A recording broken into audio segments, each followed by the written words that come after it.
All right, ladies and gentlemen, welcome. Okay, I'll try again. All right, everyone, welcome to today's Come Follow Me live stream. It's not even Come Follow Me live stream. What am I thinking? Welcome to this live stream today. We're going to be talking about something that quite tragic has happened, which is President Nelson passing away last night. Okay, so let's just go ahead and read kind of what the church newsrooms has said about it. So yeah, let's just go ahead and let me just try to find the actual thing really quick. I'm not sure why I'm struggling to find it. Um, but basically, he died away at age of 101, and yeah, he lived a really good life. He went around to over 100 and something different nations, um, and dedicated, I think it was like 30 of those nations for preaching. President Nelson was a really great prophet, as we all know, had a lot of really awesome and Christ-like things to say, and he was truly a prophet for the world. One of the things I put on my Twitter this morning whenever I first read about the news was he really did know the heart of the matter, from being just a truly good physician all the way down to just knowing how to treat others with Christ-like kindness and compassion. Okay, it is really evident if you've ever seen him interact with people, if you've ever seen just the way that he gives his talks. I think that is really awesome. I remember I think it was in 2021, 2022, he started out his talk with just like the warmest I love you ever. And then he also had another talk where he ended it. And you could feel that love and that compassion that he had for the church and for, everyone. And that was the type of guy President Nelson was. And it is quite sad that, we have to be talking about, the loss of this beloved man who we once had. Of course, he's going to be remembered as probably one of the most influential people to ever exist on the earth, really. And yeah, but really now we need to look at President Nelson's life and see what made this man live for so long. There's something special about him. He is the oldest Latter-day Saint prophet that we have. What made him last so long? You could probably argue that from the health side, yeah, he stayed away from sugar for 50 years. And he tried to eat healthy for his last 50 years of his life. You could probably argue that, and I think that's pretty good. But I'd say it's because of its discipleship. And I think that we should be following his counsel more and putting aside, contention in our lives and trying to focus on Jesus Christ. Try to be a peacemaker. Okay, that is what I think that we need to be focusing on here. So, yeah. Also, I'm sorry, I'm definitely not put together this morning. I literally just woke up. So, yeah, let's just go ahead and talk about what's happening next. Now that President Nelson's gone, we'll have the current president of the Quorum of the 12 Apostles take over in President Nelson's stead as prophet and president of the church, who that will be Dallin H. Oaks. Okay. And then from there, President Oaks will call different or a few counselors, first counselor, second counselor. And then, yeah, so that is how that's all going to play out. Well, we're not entirely sure who those people will be yet. That's going to be a lot of praying and a lot of meetings for the brethren over the next few days before we'll probably hear that news. It may actually be at General Conference whenever we hear it, right? Um, but yeah, I was just so hoping President Nelson could last until this next General Conference, um, because I'm gonna be attending General Conference live in person. I was wanting to see that man, but you know, it's what happens, right? So yeah, we'll see. I hope that we can still at least see President Nelson's talk at General Conference. I hope that that'll be something that they will do. So, because I'm just like, I want to know what that talk was. I want to know what was contained inside it. I think it'd be such a very bittersweet moment if they could at least play that talk for us, right? Um, so, yeah, that is what, um, that is the news there. It says that here that President Nelson passed away peacefully shortly after 10 p.m.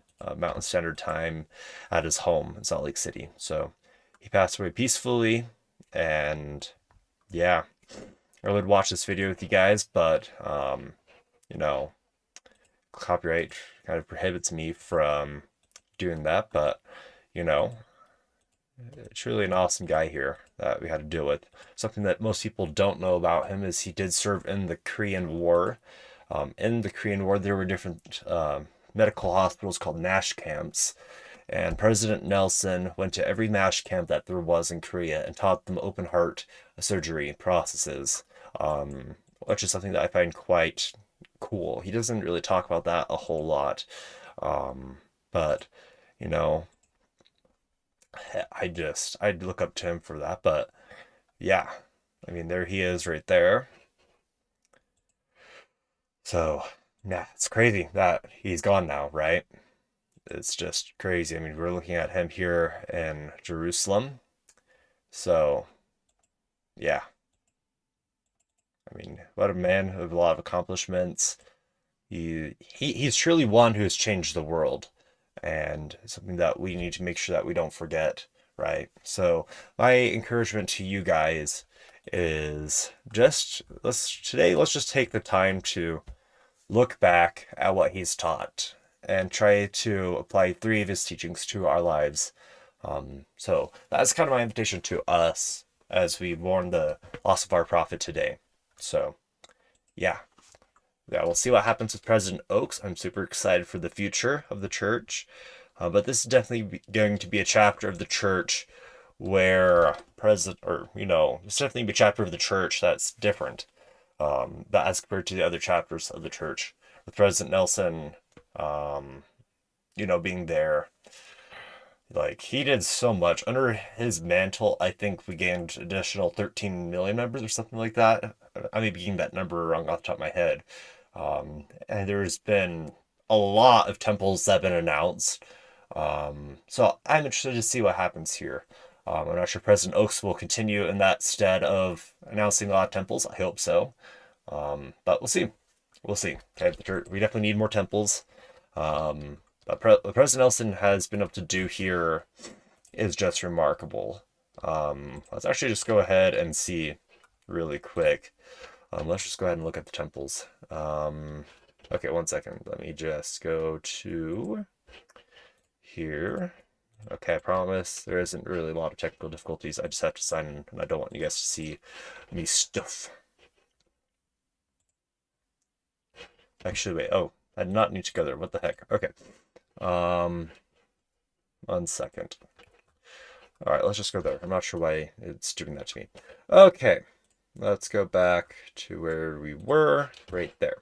Cool. So here is a map of the world, okay, of all the temples in the world. Okay, let's just go ahead and just zoom out here. Okay, let's just go ahead and so we have 201 operating temples. Okay, we have 3 opening soon. But let's just go ahead and look at those that are announced and under construction. Okay, a lot of these temples that you see currently on your screen right now were announced by President Nelson and are now under construction. So we now have temples come across from all around the world due to this leader, because there's saints that are joining the church because of his teachings and because of his example. This guy, especially over here in the Oceania area and also in Africa, especially, this guy made a profound difference. And it's going to be something that we're going to miss about President Nelson. So yeah, I'm excited to see where President Oaks takes us in his, underneath President Oaks's leadership. We'll see how that goes. Of course, as I was saying before, it's going to take probably a few days for the brethren to go through a few meetings and heartfelt meetings of prayer, and mourning before they can, announce the new leadership of the church. First presidency wise, we know for sure that it'll be President Down H. Oaks, unless something miraculous changes with that. So yeah, that is what is going to be happening there. So yeah, it's just so crazy to think. I was not expecting that news this morning. So yeah. So yeah, again, my invitation to you guys is just to be just follow President Nelson's teachings and just start studying them a little bit more today, and take 3 main takeaways for President Nelson's life. And I want you guys to apply that to your life. That is what I think that we can all do to honor President Nelson here. One of the things that he talked about in some of his recent messages online has been of how we need to be better peacemakers.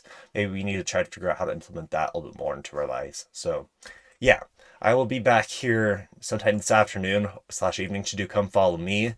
But I figured I'd just come live really quick just to talk about this beloved prophet, which we had. What a guy, right? What a guy.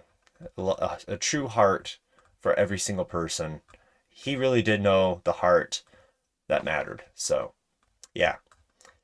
Well, thank you guys for watching. And yeah, if you are watching this on the replay, make sure you feel free to comment how President Nelson has impacted you. And I'd love to read those stories. So, thank y'all, and I'll see y'all next time. Goodbye.